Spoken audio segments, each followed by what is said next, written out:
जय श्री राम मित्रों, आप सभी का मेरे दिव्य लोक इस चैनल पर स्वागत है।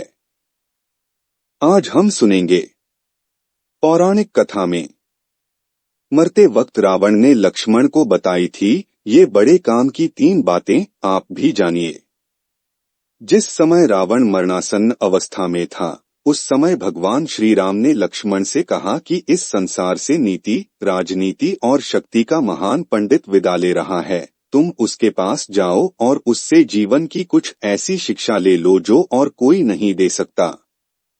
श्रीराम की बात मानकर लक्ष्मण मरणासन्न अवस्था में पड़े रावण के सिर के नजदीक जाकर खड़े हो गए। रावण ने कुछ नहीं कहा। लक्ष्मण जी वापस राम जी के पास लौटकर आए।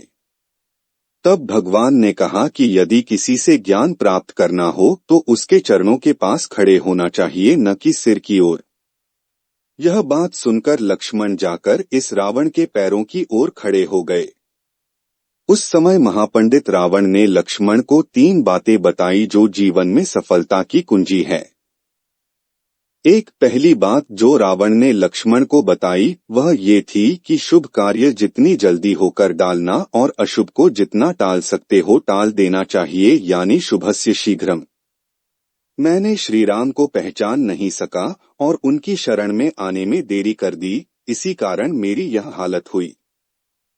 दूसरी बात यह कि अपने प्रतिद्वंद्वी, अपने शत्रु को कभी अपने से छोटा नहीं समझना चाहिए। मैं यह भूल कर गया।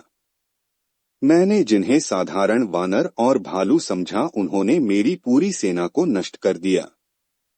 मैंने जब ब्रह्मा जी से अमरता का वरदान मांगा था तब मनुष्य और वानर के अतिरिक्त कोई मेरा वध न कर सके ऐसा कहा था, क्योंकि मैं मनुष्य और वानर को तुच्छ समझता था। मेरी गलती हुई। 3 रावण ने लक्ष्मण को तीसरी और अंतिम बात ये बताई कि अपने जीवन का कोई राज हो तो उसे किसी को भी नहीं बताना चाहिए। यहाँ भी मैं चूक गया, क्योंकि विभीषण मेरी मृत्यु का राज जानता था। ये मेरे जीवन की सबसे बड़ी गलती थी।